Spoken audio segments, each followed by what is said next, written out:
Llegué a casa del trabajo y vi a mi esposo colgando a nuestro bebé desde el balcón gritando, «Haz lo que te digo o lo suelto». Me quedé paralizada viendo a nuestro Mateo, de 8 meses, sostenido por el tobillo sobre el barandal. Gritaba y lloraba, poniéndose morado mientras la sangre se le subía a la cabeza. Se me cayó la bolsa y grité, «Leo, ¿qué estás haciendo?». Corrí hacia el balcón, pero Leo se echó para atrás. Sostuvo a Mateo aún más lejos del borde. «No te acerques más o lo suelto ahora mismo», gritó Leo. Me detuve y levanté las manos. «Por favor, lo que quieras, pero mételo a la casa, por favor». El rostro de Leo estaba frío. Sus ojos se veían vacíos, como si ya no fuera la misma persona. «Llama a mi hermano. Ahora mismo». «¿Qué? ¿Por qué?» «Que le llames». Leo sacudió a Mateo ligeramente. Está bien, está bien». Mis manos temblaban tanto que apenas podía sostener el celular. «¿Por qué quieres que le llame a Alex?» Leo me miró fijamente. «Sé que te has estado acostando con él. Llámale. Dile que venga para acá. Ahora mismo». Sentí un hueco en el estómago. «No es cierto. Leo, es tu hermano. Yo nunca haría eso. Llámale ahora o suelto a Mateo». Llamé a Alex. «¿Hola? ¿Qué pasa?» «Tienes que venir a nuestro departamento ahora mismo». Me temblaba la voz. «Es una emergencia. Por favor, date prisa». 15 minutos se sintieron como 15 horas. Leo permaneció en el balcón, sosteniendo a Mateo en el vacío todo el tiempo. Mi niño gritaba tan fuerte que apenas podía respirar. Alex entró corriendo por la puerta. «¿Qué está pasando?» Vio a Leo en el balcón con Mateo. Se puso pálido como el papel. «Leo, ¿qué diablos haces? Es tu hijo. Ustedes dos se han estado acostando, admítanlo». Alex se quedó con la boca abierta. «¿Qué? No, eso es una locura. No me mientan», gritó Leo. «No estamos mintiendo», dije yo, llorando desconsoladamente. «Pruébenlo. Enséñenme sus mensajes de texto». Los dos, ambos sacamos nuestros celulares. Le enseñamos todo. Nuestros mensajes eran solo cosas normales, del día a día. Leo miró los mensajes. Luego nos miró a nosotros. Los borraron. «Enséñenme sus estados de cuenta». Alex abrió la aplicación de su banco. «Mira, no hay cargos de hoteles. Nada sospechoso». Leo seguía negando con la cabeza. «Están mintiendo. Sé que lo hacen. La abrazaste demasiado tiempo en Navidad. Le sonreíste en mi fiesta de cumpleaños. La llevaste a casa del trabajo». Alex se veía desesperado. «Es porque soy tu hermano». Pero Leo no escuchaba. No importaba lo que dijéramos. Él solo repetía que mentíamos. Entonces su voz se volvió tranquila, serena. «Bien. Como ambos me están mintiendo en la cara, me van a pagar». ¿Qué? No podía respirar. «Transfiéranme todo su dinero. Los dos. Cada cuenta. Ahora mismo. O lo suelto». «Leo, por favor. Ahora». Alex y yo tomamos nuestros celulares. Estábamos llorando y temblando, pero lo hicimos. Yo vacié todo, 900,000 pesos. Desaparecieron. Alex transfirió todo lo que tenía también. Entonces Leo nos miró. «Gracias». Y entonces soltó a Mateo. Simplemente abrió la mano y dejó caer a mi bebé desde el balcón del tercer piso. Mi grito ni siquiera sonó humano. Fue como si algo se me arrancara del pecho. Leo entró corriendo. Empujó a Alex fuertemente contra la pared. Me tiró al suelo de un empujón.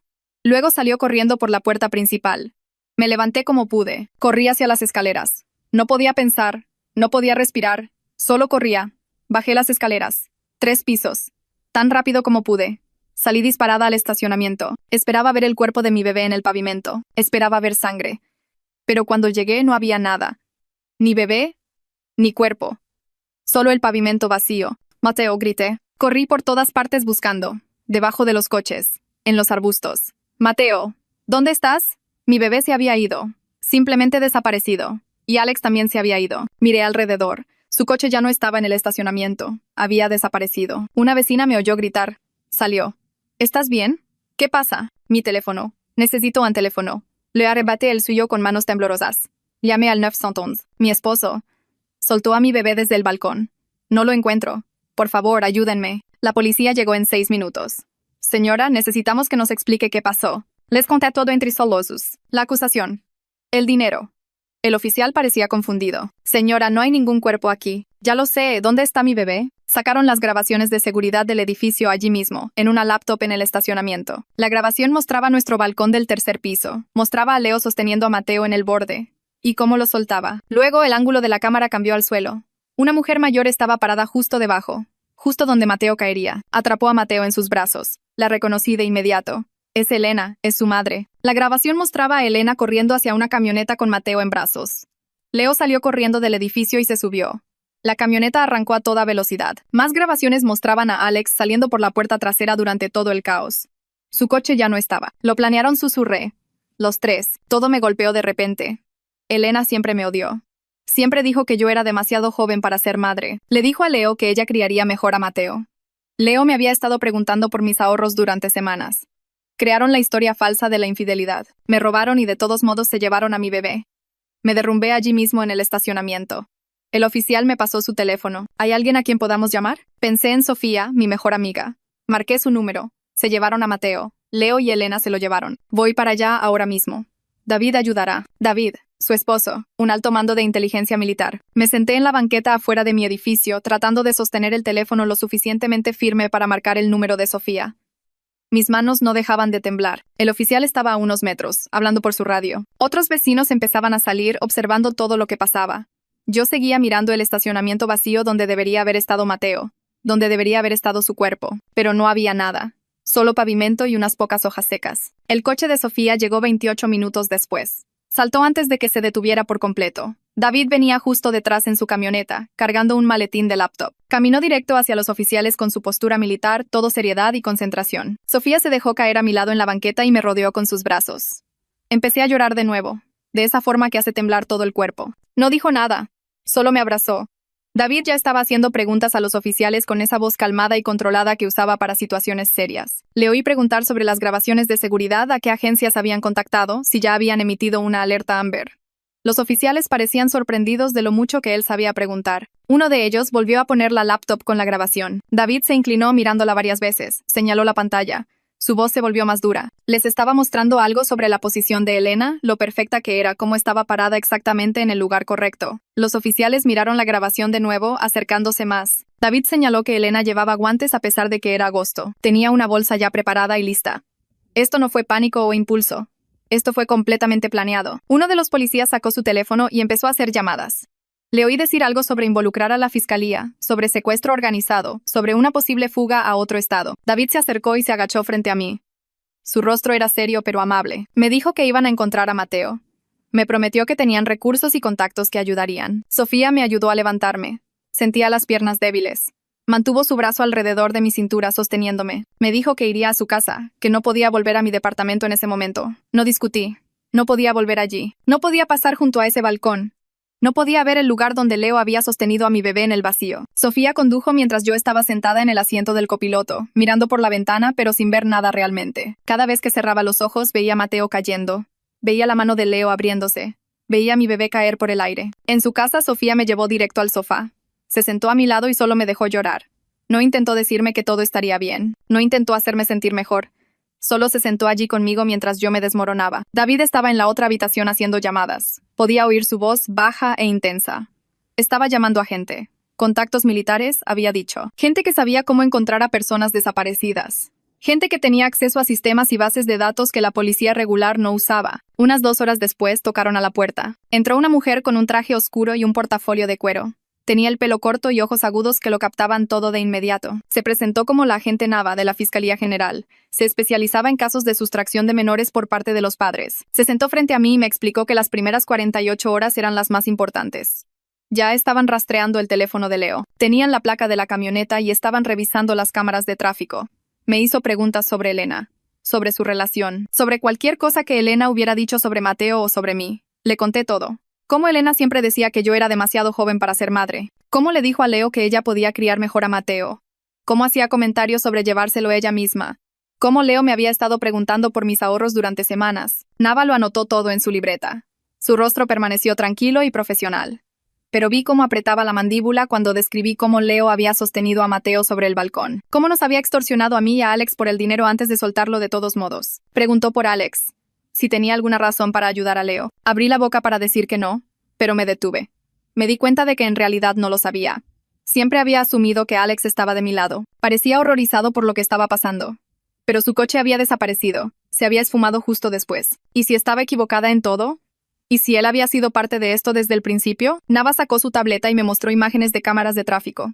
El coche de Alex había sido captado saliendo de la zona justo después de que Leo huyera. Las imágenes lo mostraban dirigiéndose hacia la autopista que iba al norte. Nava dijo que su teléfono había sido apagado. Sus tarjetas de crédito no se habían usado desde ayer por la mañana. Preguntó de nuevo si Alex tenía alguna conexión con el plan de Leo. ¿Alguna razón para ayudarlo? Le dije que ya no lo sabía. Creía que conocía a esa gente. Creía que los entendía. Pero me había equivocado por completo con Leo. Quizás también me equivocaba con Alex. Otro golpe en la puerta. Entró una mujer llamada Agente Salas. Era de delitos financieros. Se sentó con su laptop y me pidió ver mis registros bancarios. Lo saqué en mi teléfono con manos temblorosas. El rostro de Salas se ensombreció cuando vio las cantidades. 900,000 pesos transferidos en menos de 5 minutos. Me preguntó cuánto tiempo tuve para tomar la decisión. Le dije que tal vez 2 minutos, quizás menos. Leo estaba sosteniendo a Mateo en el borde y gritándome que lo hiciera ya. Salas explicó que esto era extorsión agravada combinada con secuestro. El rastro del dinero les ayudaría a localizar a Leo y Elena. Empezó a rastrear a dónde fueron las transferencias. Sus dedos se movían rápido sobre el teclado. Después de unos 20 minutos, levantó la vista. El dinero había ido a una cuenta que se abrió hace 3 semanas. Estaba a nombre de un negocio falso, completamente fabricado. Esto significaba que Leo había estado planeando esto durante al menos ese tiempo. Quizás más. Me sentí enferma. Hace 3 semanas todavía estábamos juntos. Todavía vivíamos como una familia normal. Me daba un beso de buenas noches. Jugaba con Mateo. Actuaba como si todo estuviera bien. Y todo el tiempo estaba planeando destruir mi vida. Robar a mi bebé y quitarme todo lo que tenía. Empecé a recordar cosas, detalles que había ignorado en su momento. Leo había estado raro durante aproximadamente un mes, haciendo preguntas extrañas sobre mis ahorros, sobre el dinero de mi familia, sobre si tenía seguro de vida. Había pensado que estaba siendo práctico, quizás pensando en comprar una casa o planeando nuestro futuro. Ahora me daba cuenta de que estaba calculando, averiguando exactamente cuánto podía robarme, cuánto daño podía hacer antes de desaparecer con Mateo. David volvió a entrar en la habitación. Había estado hablando por teléfono con uno de sus contactos militares. Habían rastreado la camioneta hasta una empresa de alquiler a unos 65 kilómetros de distancia. Elena la había alquilado hacía 2 semanas usando una identificación falsa. Había pagado en efectivo. El alquiler estaba reservado por un mes completo. Un mes completo. No planeaban traer a Mateo de vuelta en unos días. No planeaban un castigo a corto plazo. Planeaban esconderlo durante semanas, quizás más, para dejarme sufrir mientras lo retenían. Mientras Elena fingía ser su madre, Nava me preguntó si podía hablar conmigo en privado. Sofía me apretó la mano y fue a la cocina con David y Salas. Nava se sentó más cerca y su voz se volvió más suave. Explicó que, en la mayoría de los casos de sustracción de menores por parte de los padres, el niño no sufre daños físicos. Los padres todavía los ven como sus hijos. Todavía se preocupan por su seguridad. Pero la participación de Elena complicaba las cosas. La motivación de Elena no era solo lastimarme. Era llevarse a Mateo permanentemente. Reemplazarme como su madre. Nava me preguntó si creía que Mateo estaba bien en ese momento.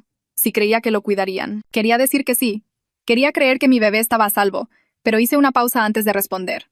Solo por un segundo. Luego dije que lo más probable era que estuviera bien. Esa pausa cuidadosa me lo dijo todo. Ella también estaba preocupada. No estaba segura. Aproximadamente 1 hora después, Nava recibió una llamada. Salió para tomarla. Cuando volvió, su rostro estaba sombrío.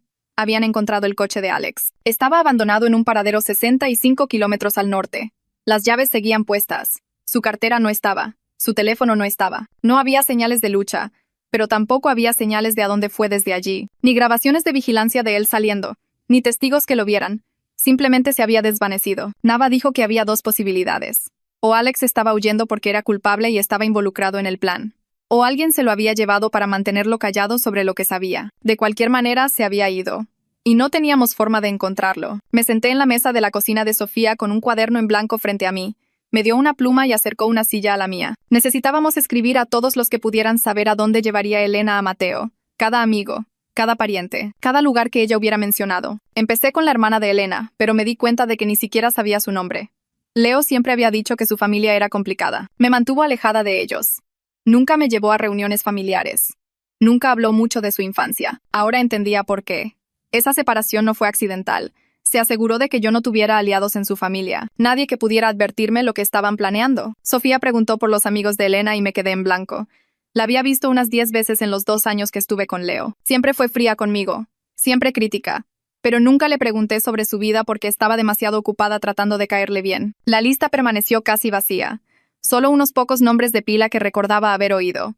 Sin direcciones. Sin números de teléfono. Nada útil. El teléfono de Nava sonó mientras trabajábamos en la lista. Se fue a la otra habitación para tomar la llamada. Cuando volvió, su expresión había cambiado. Alguien había llamado a la línea de denuncias de la fiscalía sobre Elena. Una mujer llamada Graciela que solía ser vecina de Elena. Graciela había visto la alerta Amber y reconoció la foto de Elena. Tenía información que Nava necesitaba que yo escuchara. Nava puso la llamada en altavoz. La voz de Graciela era temblorosa pero decidida. Explicó que vivió al lado de Elena hace unos 15 años. Elena tuvo una hija en ese entonces. El DIF le quitó a la hija cuando tenía unos 5 años. Graciela recordaba a los trabajadores sociales yendo a la casa varias veces.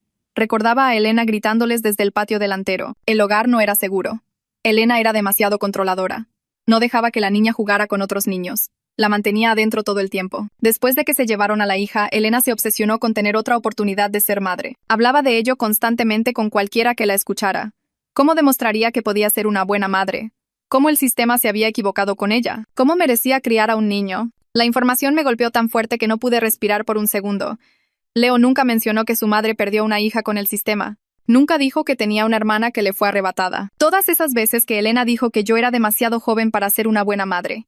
Todos esos comentarios sobre cómo ella podría criar mejor a Mateo. No se trataba solo de lastimarme. Graciela siguió hablando.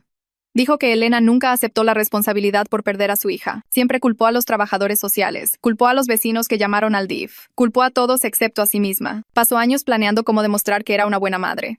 Comprando libros de crianza. Tomando clases. Construyendo el caso perfecto de por qué merecía otra oportunidad. Llevarse a Mateo era reescribir su pasado. Recuperar al hijo que perdió. Demostrarle a sí misma y a todos los demás que ella tenía razón todo el tiempo. Salas apareció 1 hora después con su laptop. Había estado rastreando el dinero que Leo nos robó a mí y a Alex. Los $900 que transferí fueron a una cuenta abierta hace 3 semanas. La cuenta estaba registrada bajo un nombre comercial falso, completo con documentos fiscales falsos y una dirección comercial falsa. Mostró registros de otras 2 cuentas iguales, todas abiertas en el último mes, todas usando diferentes registros comerciales falsos. El dinero fue retirado inmediatamente después de las transferencias. Retiros en efectivo de cajeros automáticos en 2 estados diferentes, pequeñas cantidades en diferentes lugares para no activar alertas. Habían planeado esto durante al menos 6 semanas. Quizás más. Todo ese tiempo yo vivía con Leo, confiando en él, construyendo una vida con él. Él estaba montando la infraestructura para robarme y robarse a nuestro bebé. Salas me mostró los patrones de retiro en su pantalla, el espaciado cuidadoso, las ubicaciones estratégicas. Esto no fue algo que improvisaron con pánico. Fue calculado. Casi profesional. Dijo que recuperar el dinero era casi imposible ahora. Una vez que se retira como efectivo, no hay rastro que seguir. No había dormido en 2 días. Me ardían los ojos. Mis manos temblaban constantemente. No podía comer sin sentir náuseas. Sofía seguía tratando de que descansara, pero no podía. Cada vez que cerraba los ojos, veía a Mateo cayendo. Nava hizo una llamada y 20 minutos después una mujer llamó a la puerta. Se llamaba Dra. Silva y era terapeuta de trauma. Nava le había pedido que viniera porque le preocupaba que fuera a colapsar. La Dra. Silva se sentó frente a mí en la mesa de la cocina. No intentó hacerme sentir mejor. No dijo que todo estaría bien. Simplemente empezó a enseñarme técnicas de respiración, contar hasta 4 al inhalar, sostener 4, exhalar en 4, sostener 4. Me hizo hacerlo con ella hasta que mis manos dejaron de temblar tanto. Explicó que mi cuerpo estaba en modo de supervivencia en ese momento, que eso en realidad me estaba ayudando, manteniéndome funcional cuando debería estar desmoronándome. La adrenalina y las hormonas del estrés me estaban dando la energía para seguir adelante, para seguir luchando por Mateo. Dijo que el colapso vendría después. Pero ahora mismo mi cuerpo estaba haciendo exactamente lo que necesitaba hacer. David entró desde el garaje, donde había estado haciendo llamadas. Su contacto militar había encontrado algo en las redes sociales de Elena. Abrió la cuenta de ella en su teléfono y me mostró publicaciones de hace 2 meses. Cosas crípticas sobre segundas oportunidades y arreglar errores del pasado. Una publicación decía algo sobre cómo todos merecen demostrar que han cambiado. Otra hablaba de prepararse para una bendición. También había fotos. Ropa de bebé del tamaño exacto de Mateo. Artículos de guardería, una cuna, un cambiador, biberones y fórmula. Había estado comprando de todo, construyendo un montaje completo para un bebé. Esto no era solo sobre llevárselo por unos días para castigarme. Había estado preparando un espacio para él, consiguiendo todo lo que necesitaría para retenerlo a largo plazo, para criarlo como su propio hijo. Las publicaciones eran públicas, cualquiera podría haberlas visto, pero yo nunca miré sus redes sociales. Nunca pensé en revisar lo que estaba haciendo en línea. Todas las señales estaban allí y me las perdí todas. David nos dijo que había contratado a un investigador privado con su propio dinero. Un tipo llamado Reyes que se especializaba en encontrar personas que no querían ser encontradas. Reyes había estado investigando las conexiones familiares de Elena. Descubrió que la hermana de Elena poseía una propiedad rural a unas 3 horas de distancia. La propiedad había estado vacía durante años, sin hipoteca porque se pagó hace décadas, sin facturas de servicios públicos porque no había servicio activo, nada que apareciera en las búsquedas normales de bases de datos. Pero los registros de la propiedad mostraban a la hermana de Elena como la dueña. Reyes ya iba conduciendo hacia allá. Nava llamó inmediatamente a la policía local de esa zona. Coordinó con ellos para establecer vigilancia alrededor de la propiedad sin acercarse demasiado. No podían simplemente irrumpir. Si Leo veía venir a la policía, podría lastimar a Mateo. Necesitaban vigilar primero. confirmar que realmente había alguien allí. Luego planificar cómo sacar a Mateo de forma segura. Pasaron 6 horas sin actividad en la propiedad. Reyes estaba estacionado calle abajo con binoculares. La policía local tenía unidades posicionadas en diferentes puntos alrededor del área. Me senté en la sala de Sofía mirando mi teléfono, esperando cualquier actualización. Sofía me trajo agua que no bebí, comida que no podía comer. Entonces Reyes llamó a Nava. Había visto movimiento en una ventana trasera. Alguien pasando sosteniendo lo que parecía ser un portabebé. Todo el equipo de Nava se movilizó. La unidad táctica de la fiscalía comenzó a dirigirse hacia la ubicación. Nava le advirtió a Reyes que no se acercara a la casa, que no hiciera nada que pudiera alertarlos. Salté del sofá. Agarré mis llaves. Sofía bloqueó la puerta. Me detuvo físicamente cuando traté de pasar. Me recordó que apresurarme para allá ahora mismo podría poner a Mateo en más peligro. Si me veían venir, huirían de nuevo. Oh, peor. Tenía que dejar que la fiscalía hiciera su trabajo. Me hundí de nuevo en el sofá. Sofía se sentó a mi lado y me tomó la mano mientras esperábamos. La fiscalía rodeó la propiedad al amanecer. Escuché todo por el teléfono de Nava en altavoz. El equipo táctico se anunció. Ordenó a todos dentro que salieran. Esperaron, sin respuesta. Irrumpieron por la puerta principal. Oí gritos. Órdenes de mostrar las manos. De tirarse al suelo. Luego silencio. La voz de Nava sonó tensa. La casa estaba vacía. Se habían ido hacía horas. El equipo encontró suministros para bebés esparcidos. Biberones usados recientemente en el fregadero. Envolturas de comida en la basura. Pañales en una bolsa junto a la puerta. Alguien había estado allí con un bebé. Pero ya se habían ido. Nava encontró un teléfono desechable en el bote de basura. Revisó el historial de llamadas. Se había llamado a un número una y otra vez. Rastreó el número. Era el celular de Alex. Había estado en contacto con ellos todo este tiempo, dándoles información, advirtiéndoles cuando nos acercábamos. La traición me golpeó de nuevo. Alex había parecido tan asustado, tan inocente, pero los estuvo ayudando todo el tiempo. Sentí que mi cerebro se rompía. Cada vez que nos acercábamos a encontrar a Mateo, desaparecían, como si supieran exactamente dónde estábamos y qué estábamos haciendo. Nava se sentó a mi lado. Su voz era tranquila pero firme. Me recordó que cada ubicación que abandonaban nos daba más información. Estábamos aprendiendo sus patrones, sus recursos, cómo se movían, dónde se sentían seguros. Salas ya estaba analizando los suministros abandonados. Había revisado la basura, fotografiado todo. Los pañales eran de una marca económica de supermercado. La fórmula era genérica. Las envolturas de comida eran de lugares de comida rápida barata. Estaban gastando con cuidado, cuidando su dinero. Los $900 no durarían para siempre con 3 adultos y un bebé. Eventualmente se les acabaría. Tendrían que cometer errores. Tendrían que tomar riesgos. Y cuando lo hicieran, estaríamos listos. A la mañana siguiente, Nava llamó con noticias. Había estado tratando de contactar a Gavin, el compañero de cuarto de Alex, durante días. Finalmente contestó. Gavin le dijo que Alex había vuelto a casa hace 3 días, pero solo se quedó unos 20 minutos. Agarró ropa de su habitación. La metió en una bolsa. Tomó su pasaporte del cajón del escritorio. Gavin le preguntó qué estaba pasando y Alex solo dijo que estaba arreglando un problema familiar. A Gavin le pareció extraño porque Alex se veía asustado, no como si fuera a ayudar a alguien. Seguía mirando por encima del hombro hacia la puerta como si alguien pudiera entrar. Luego se fue y Gavin no había sabido nada de él desde entonces. Nava preguntó si Alex parecía que quería estar allí y Gavin dijo que no. Parecía que tenía por qué estar allí. Como si alguien lo estuviera obligando a hacer algo que no quería hacer. Esto cambiaba todo porque tal vez Alex no los estaba ayudando por elección. Tal vez lo estaban forzando de alguna manera. Nava dijo que iba a obtener una orden judicial para revisar el correo electrónico de Alex, para ver si había alguna prueba de eso. 2 días después, llegó la orden. Nava me llamó a la mesa de la cocina de Sofía, donde tenía su laptop abierta. Había encontrado correos electrónicos que se remontaban a 2 meses atrás.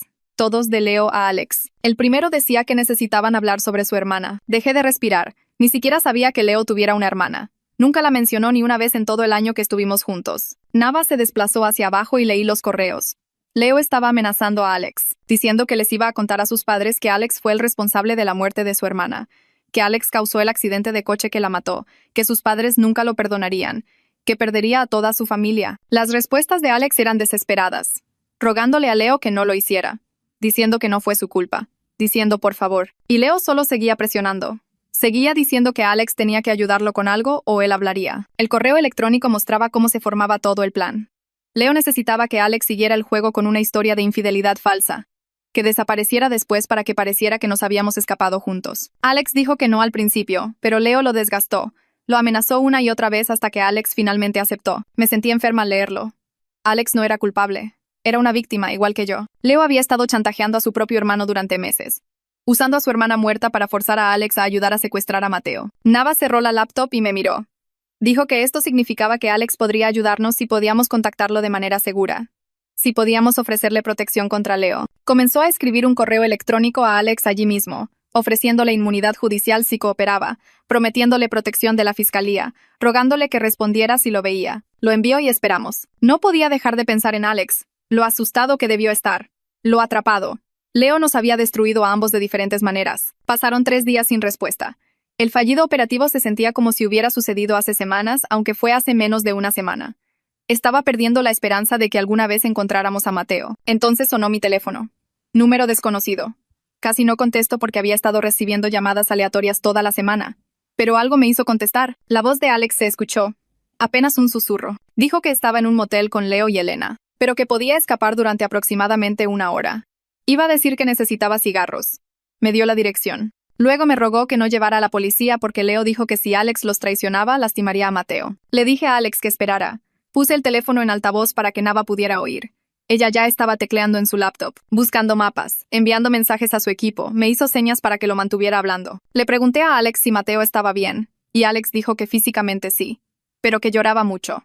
Elena seguía diciendo que solo necesitaba tiempo para olvidar su antigua vida. Alex sonaba como si también estuviera llorando. Dijo que tenía que irse antes de que Leo sospechara. Estaría en la gasolinera a 2 cuadras del motel en 15 minutos. Luego colgó. Nava ya estaba al teléfono con su equipo. Tenía gente moviéndose hacia esa ubicación en minutos. Me dijo que recogerían a Alex y lo llevarían a un lugar seguro donde pudiéramos hablar. Quería ir, pero Nava dijo que absolutamente no. Si Leo estaba vigilando, podría reconocerme. 1 hora después, Nava recibió la llamada de que tenían a Alex. Me llevó a una oficina de la fiscalía a 20 minutos de distancia. Trajeron a Alex a una habitación pequeña. Se veía terrible. Tenía los ojos rojos y le temblaban las manos. Se sentó frente a mí y empezó a llorar antes de que nadie hiciera una pregunta. No dejaba de decir que lo sentía. Una y otra vez. No supe qué decirle. Nava empezó a hacer preguntas. Alex nos dijo que Leo había cambiado por completo. Apenas dormía. Solo caminaba de un lado a otro revisando las ventanas cada pocos minutos. Paranoico con cada coche que pasaba. Había empezado a beber mucho, como una botella al día, peleando con Elena sobre si deberían intentar salir del país. Elena era todo lo contrario. Estaba obsesionada con Mateo. Lo trataba como si fuera su propio bebé. Se enojaba cada vez que Alex sugería que necesitaban un plan de salida. Ella seguía diciendo que todo saldría bien, que esta era su segunda oportunidad de ser una buena madre. Alex dijo que Mateo parecía estar bien físicamente, pero lloraba mucho más que antes. No sonreía mucho. Elena se frustraba cuando lloraba y decía que solo necesitaba adaptarse. Nava le pidió a Alex que explicara todo el plan desde el principio. Alex respiró hondo y temblorosamente, y empezó a hablar. Dijo que Leo acudió a él hace 2 meses. Le contó sobre esta idea de sacarme dinero. Dijo que yo tenía ahorros y que Alex también tenía dinero, que podíamos hacerlo parecer una infidelidad y usar eso para forzarnos a pagar. Alex dijo que no al principio. Le dijo a Leo que eso era una locura. Fue entonces cuando Leo mencionó a su hermana. Dijo que le iba a contar a sus padres que Alex causó el accidente a menos que Alex lo ayudara. Alex se derrumbó al describir esta parte. Dijo que su hermana murió en un accidente de coche cuando Alex conducía hace 5 años. No fue su culpa, pero siempre se había sentido culpable. Sus padres nunca lo culparon. Pero Alex sabía que Leo podía hacer que lo culparan si quería. Así que Alex aceptó seguir el juego. Pensó que solo iban a amenazarme y tomar dinero. No sabía que Leo planeaba llevarse a Mateo de verdad. Cuando Leo soltó a Mateo de ese balcón, Alex pensó que acababa de ver morir a su sobrino. Entró en pánico y corrió. Pero Leo lo encontró al día siguiente. Lo obligó a ayudar a esconder a Mateo o le diría a la policía que Alex fue parte del plan desde el principio. Alex había estado atrapado desde entonces. Nava preguntó por sus movimientos. Alex dijo que se habían estado quedando en moteles baratos. Nunca más de 2 noches en un lugar. Siempre pagando en efectivo, moviéndose pero manteniéndose a unas pocas horas de la ciudad. Les quedaban unos 400,000 pesos del dinero que robaron. Elena se negaba a hablar de lo que pasaría cuando se acabara. Solo decía que todo saldría bien. Leo se volvía más inestable cada día. Bebiendo más. Más paranoico. Alex tenía miedo de que Leo hiciera algo desesperado cuando se diera cuenta de que estaban atrapados. Nava le preguntó a Alex si usaría un micrófono y volvería. El rostro de Alex se puso blanco. Dijo que Leo lo mataría si se enteraba. Nava prometió que tendrían un equipo completo listo para moverse al segundo que las cosas salieran mal. Estarían vigilando todo el tiempo. Alex estaría a salvo. Alex me miró. Me preguntó si creía que debía hacerlo. Quería decir que no. No quería ponerlo en peligro, pero también necesitaba recuperar a mi bebé. Le dije que no podía pedirle que hiciera eso, pero que si estaba dispuesto podríamos finalmente recuperar a Mateo. Alex asintió. Dijo que lo haría. El equipo de Nava pasó 1 hora preparándolo. Le pusieron un micrófono diminuto debajo de la camisa. Le dieron una historia sobre que su teléfono se había quedado sin batería y tuvo que caminar a una tienda por un cargador. Repasaron qué decir si Leo sospechaba. Luego lo llevaron de regreso a la gasolinera. Nava me llevó de vuelta a casa de Sofía. Preparó la transmisión de audio en la sala para que yo pudiera escuchar. Me senté en el sofá con Sofía a mi lado. Oí los pasos de Alex, su respiración, el sonido de él abriendo la puerta de la habitación del motel. Luego la voz de Leo, aguda y enojada, preguntando dónde había estado. Alex se aferró a la historia. Dijo que su teléfono se había muerto, que fue a comprar un cargador. Leo no le creyó. Empezó a gritar sobre cómo Alex había tardado demasiado, sobre cómo no podía confiar en nadie. Alex seguía diciendo que solo había ido a la tienda. De fondo oía a Mateo llorar. Ese sonido me atravesó como un cuchillo. Mi bebé estaba llorando y no podía llegar a él. Luego oía a Elena cantar. Requested Reds ya está en Spotify. Revisa el enlace en la descripción o comentarios. Alguna canción de cuna. Su voz sonaba dulce y gentil, pero estaba mal. Todo en ella estaba mal. Le estaba cantando a mi bebé como si fuera suyo, como si tuviera algún derecho a consolarlo. Leo siguió interrogando a Alex, preguntando con quién había hablado, si había llamado a alguien. Alex seguía negándolo, pero le temblaba la voz. Podía oír el miedo. Leo dijo que ya no confiaba en ese lugar. Dijo que se iban ahora mismo. Alex trató de discutir. Dijo que deberían esperar hasta la mañana.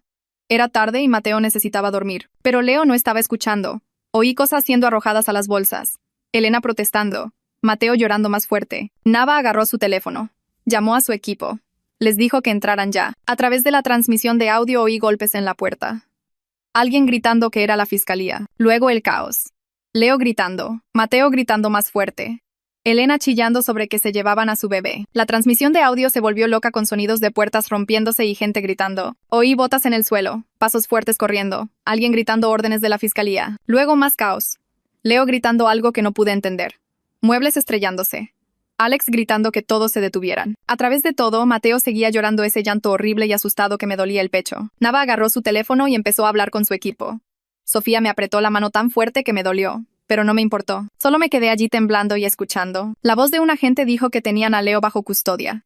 Intentó huir por la puerta trasera, pero lo derribaron en el estacionamiento. Estaba en el suelo con la cara en el asfalto y las manos siendo esposadas a la espalda. Pero Elena se había encerrado en el baño con Mateo. La voz del negociador se escuchó por el micrófono, calmada y firme, hablando con Elena a través de la puerta del baño, pidiéndole que abriera, diciéndole que nadie quería lastimarla a ella ni al bebé. Elena lloraba y decía no una y otra vez, diciendo que no podían quitarle a su bebé de nuevo, que merecía otra oportunidad, que esta vez sería una buena madre. El negociador siguió hablando. Seguía diciendo las mismas cosas de diferentes maneras. Pasaron los minutos. 5 minutos. 10. 15. El llanto de Mateo se volvió más débil, como si se estuviera cansando. Eso me asustó aún más. ¿Y si algo le pasaba? ¿Y si estaba enfermo o herido? 20 minutos después y no podía soportarlo más. Empecé a llorar y Sofía me atrajo hacia su hombro. Entonces finalmente la voz de Elena se escuchó. Más baja ahora. Diciendo, está bien. Diciendo que abriría la puerta. El sonido de un cerrojo. La puerta abriéndose. Un agente diciendo que tenía al bebé. Elena sollozando sobre que solo quería ser una buena madre esta vez. Sobre cómo nunca pudo criar a su hija. Y que se suponía que esto lo arreglaría todo. Nava me dijo que llevarían a Mateo a la oficina de la fiscalía en el centro.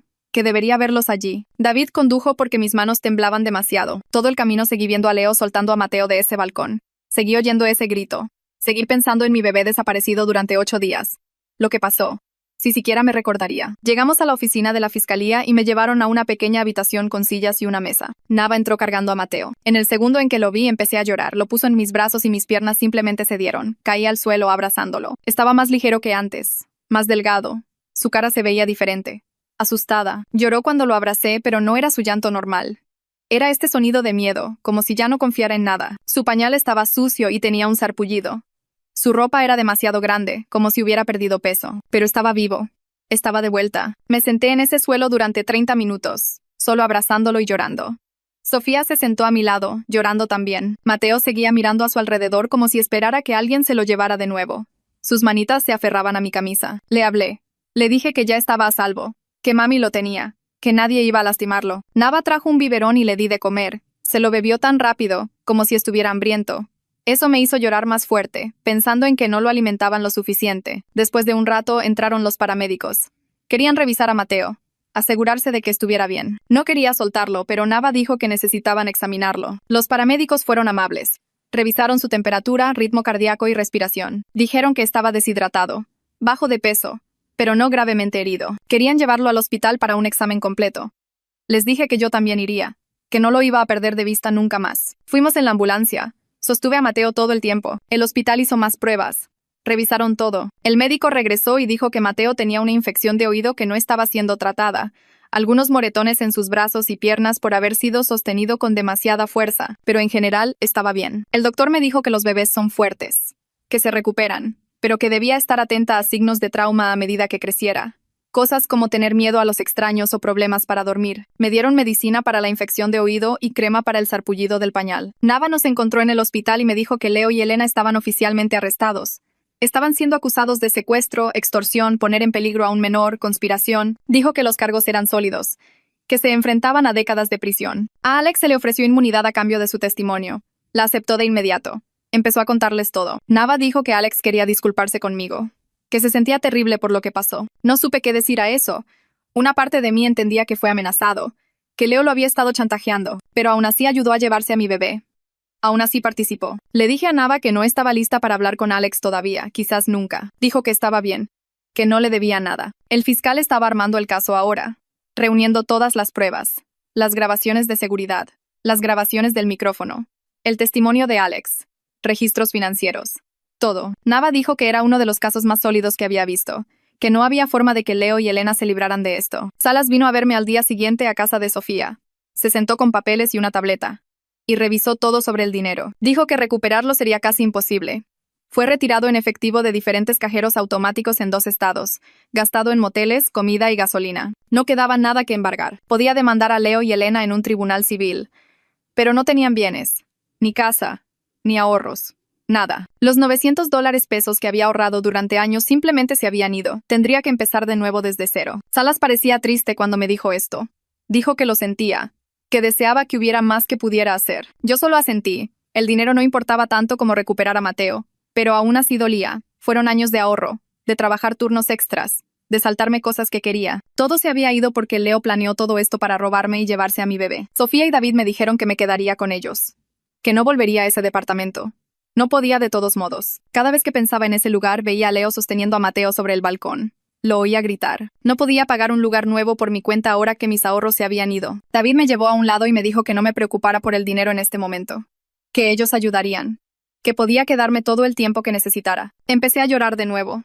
Le dije que no podía simplemente aceptar su caridad para siempre, que necesitaba encontrar trabajo, reconstruir mis ahorros, crear un hogar estable para Mateo. David dijo que lo resolveríamos, que ahora mismo solo necesitaba concentrarme en Mateo y en sanar. Las cosas prácticas podían esperar. Ladra. Silva empezó a verme 2 veces por semana.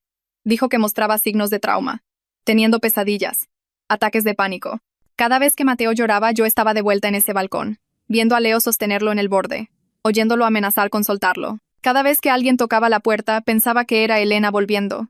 Mi corazón empezaba a acelerarse. Mis manos temblaban. Ladra. Silva me enseñó ejercicios de respiración, formas de anclarme cuando comenzaba el pánico.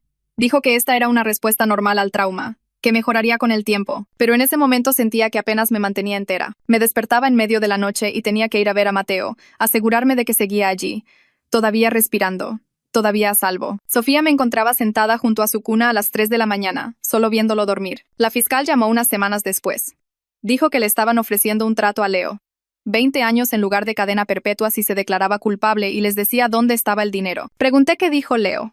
La fiscal me dijo que se negó, que Leo insistía en que no hizo nada malo, que yo merecía lo que pasó por faltarle el respeto a su familia, que yo era una madre terrible, y él estaba protegiendo a Mateo. La fiscal dijo que Leo no mostró ningún remordimiento.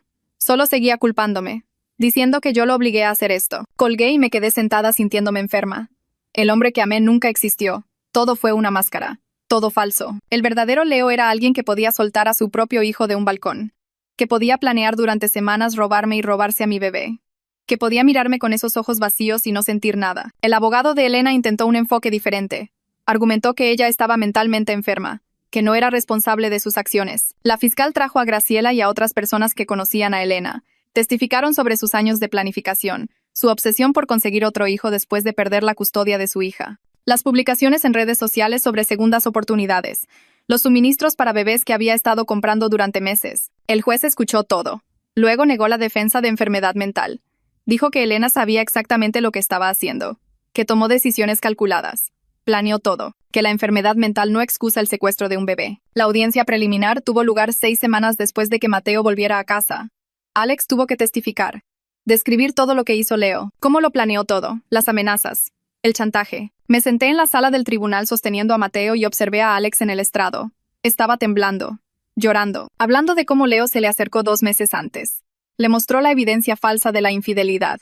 Lo amenazó con decirles a sus padres que Alex causó la muerte de su hermana. Alex se derrumbó cuando describió haber oído a Mateo gritar cuando Leo lo soltó. Dijo que pensó que el bebé moriría, que tendría eso en su conciencia para siempre. El juez parecía enojado, realmente enojado. El abogado de Leo parecía saber que el caso estaba perdido, que no había forma de defender esto. El juez fijó la fecha del juicio para dentro de 4 meses. Dijo que los cargos se mantenían, que Leo y Elena permanecerían bajo custodia hasta el juicio. Necesitaba empezar a trabajar de nuevo.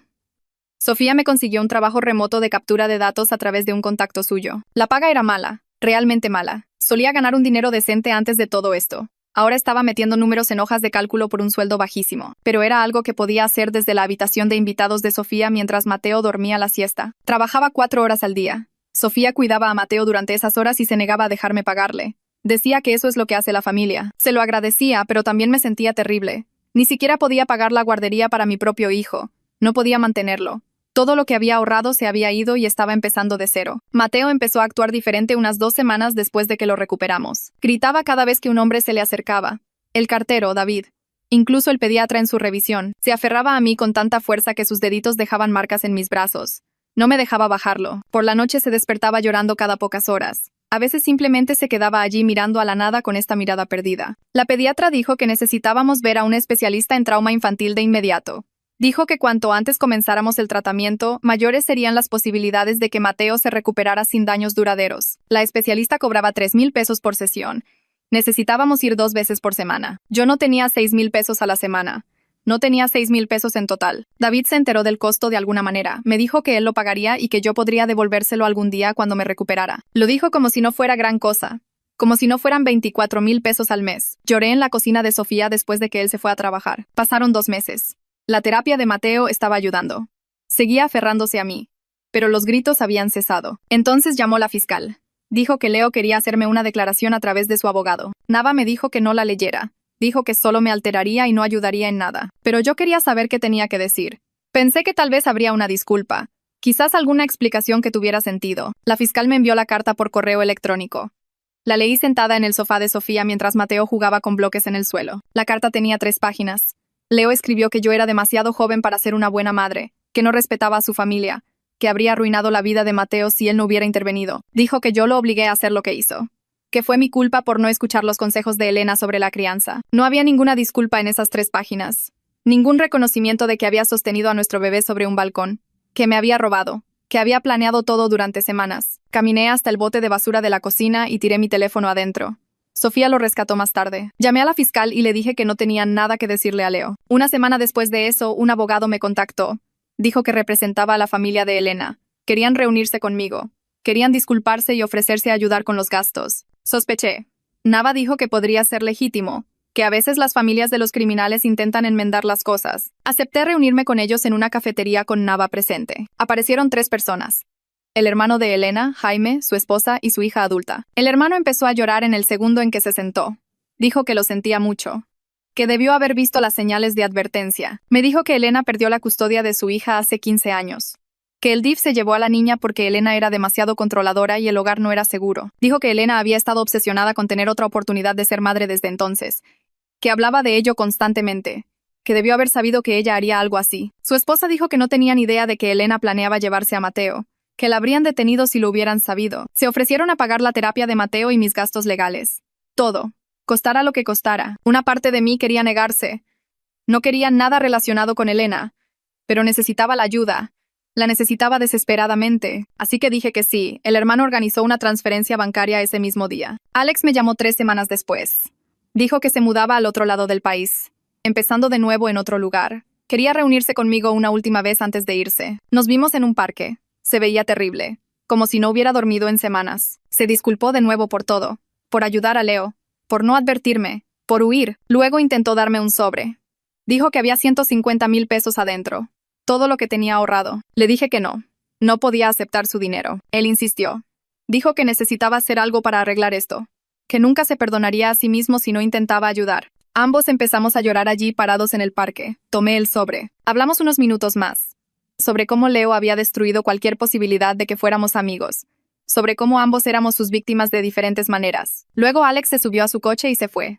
Nunca lo volví a ver. Llegó la fecha del juicio, 4 meses después del secuestro. Tuve que testificar el primer día. La fiscal me preparó para lo que vendría. Me dijo que solo dijera la verdad sobre lo que pasó. Me senté en el estrado de los testigos y describí todo. Ver a Leo sostener a Mateo sobre el balcón. La falsa acusación de infidelidad. Ser forzada a transferir todo mi dinero. Verlo soltar a Mateo. Bajar corriendo las escaleras esperando encontrar a mi bebé muerto. El jurado se quedó allí mirándome.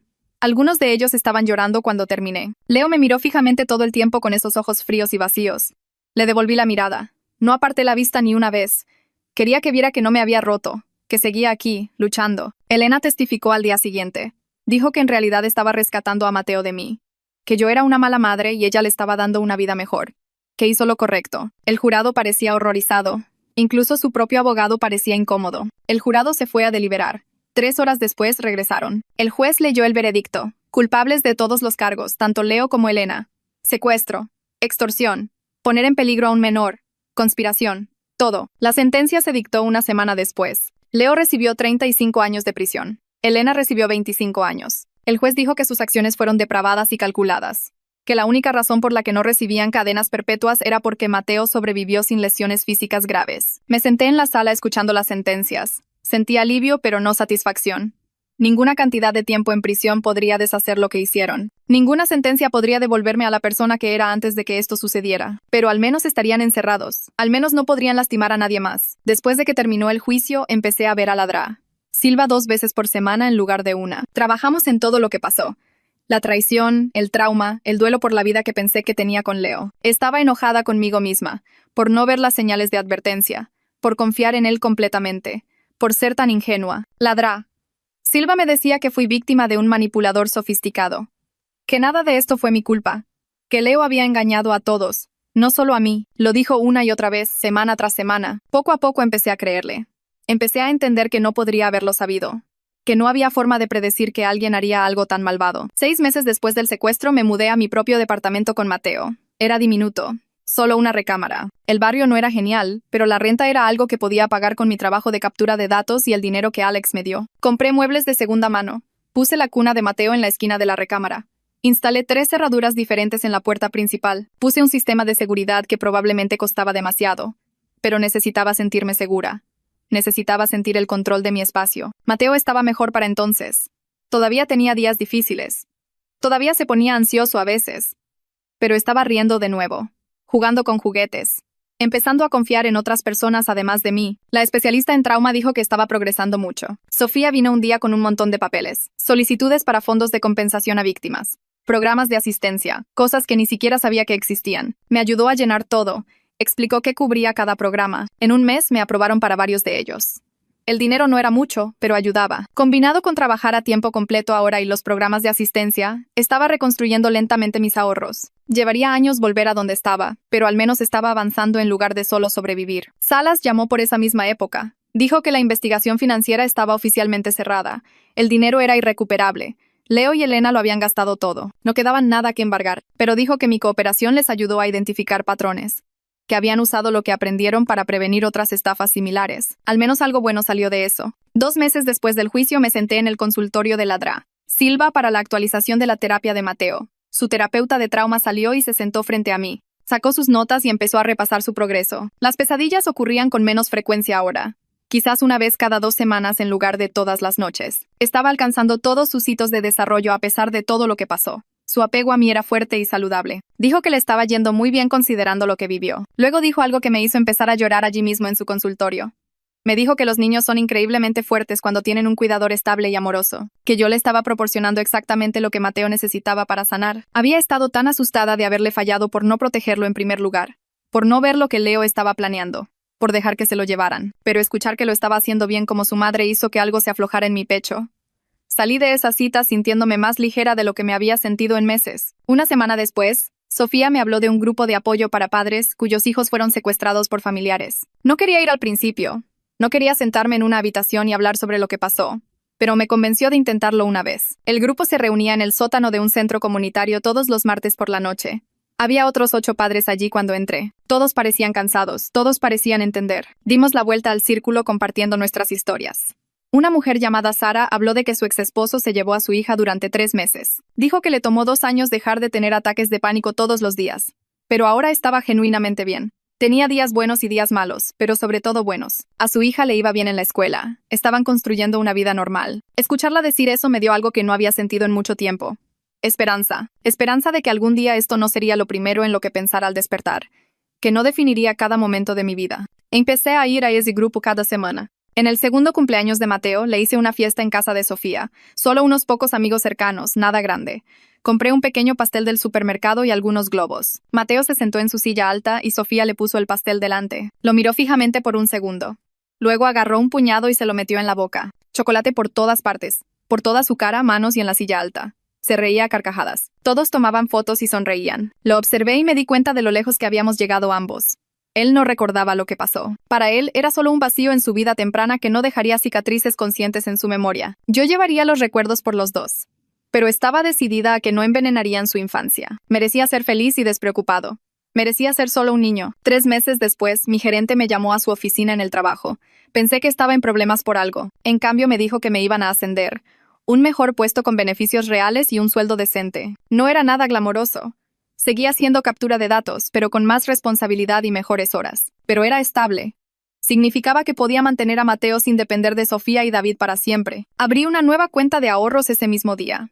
Empecé a guardar dinero de nuevo, aunque era difícil confiar en que no simplemente desaparecería. Salas me había dado consejos sobre seguridad financiera después de que todo pasó. Configurando protecciones y alertas que nunca supe que existían. Autenticación de 2 factores en todo. Alertas para cualquier transacción superior a $1. Una cuenta separada que requería verificación en persona para acceder. Se sentía paranoico, pero también necesario. 2 años después del secuestro, tuve mi primera cita. Ladra.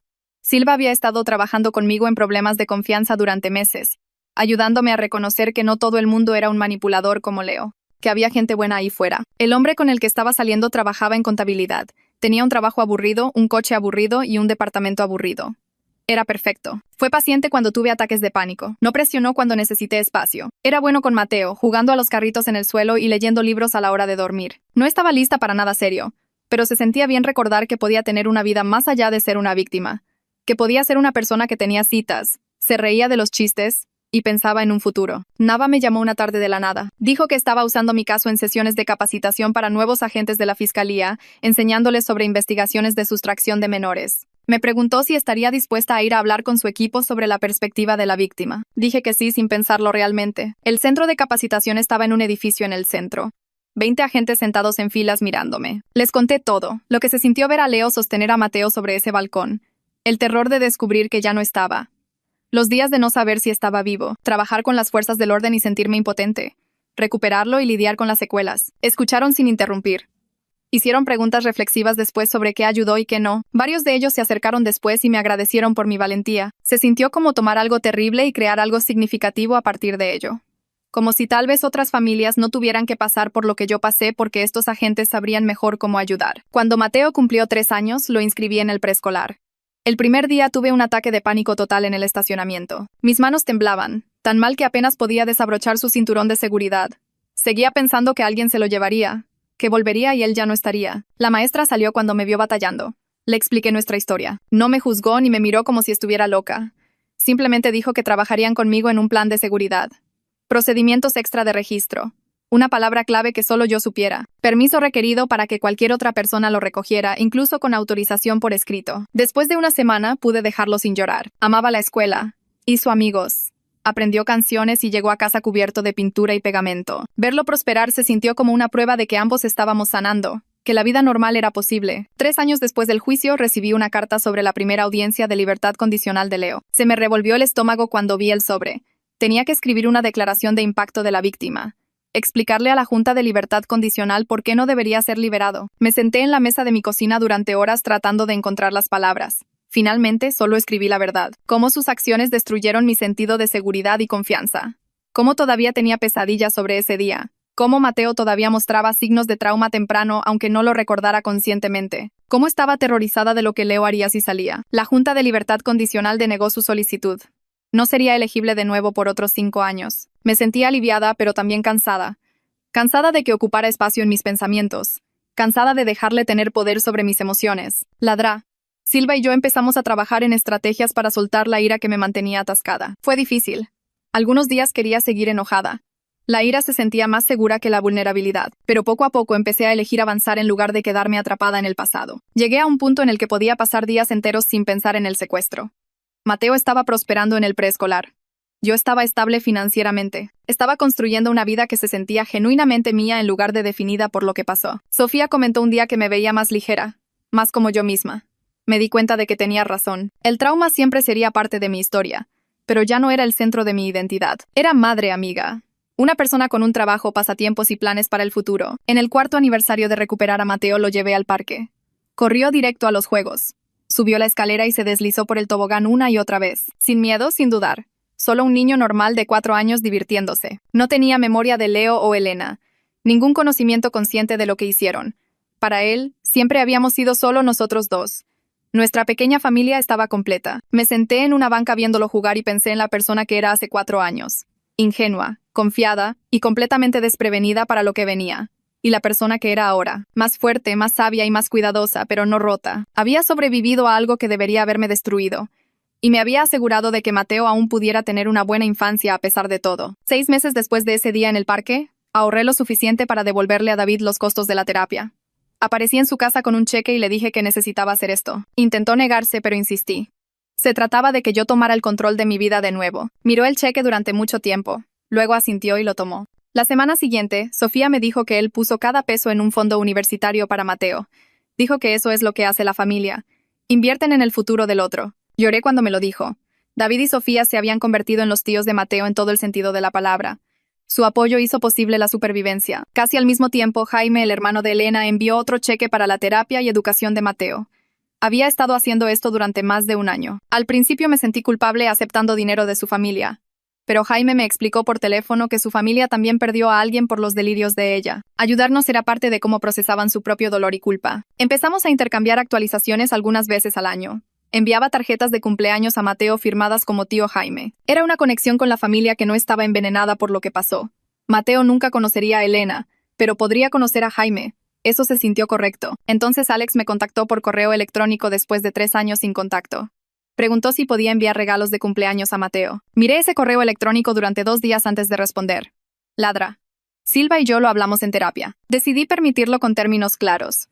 Podía enviar regalos, pero nunca tendría contacto directo con Mateo hasta que Mateo tuviera la edad suficiente para entender la historia completa y decidir por sí mismo. Alex respondió en 1 hora aceptando los términos. Parecía agradecido de que yo siquiera estuviera dispuesta a considerarlo. Su primer regalo llegó 2 semanas después.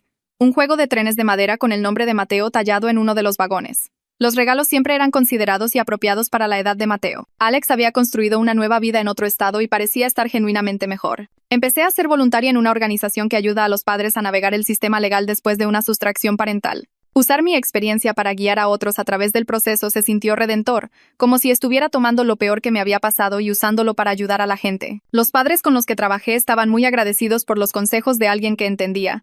Hacían preguntas que los abogados no podían responder porque los abogados no lo habían vivido. Les mostré cómo preparar declaraciones de impacto de la víctima, cómo trabajar con los agentes de la fiscalía, cómo mantenerse funcional cuando sientes que te estás desmoronando. Su progreso me daba esperanza continua.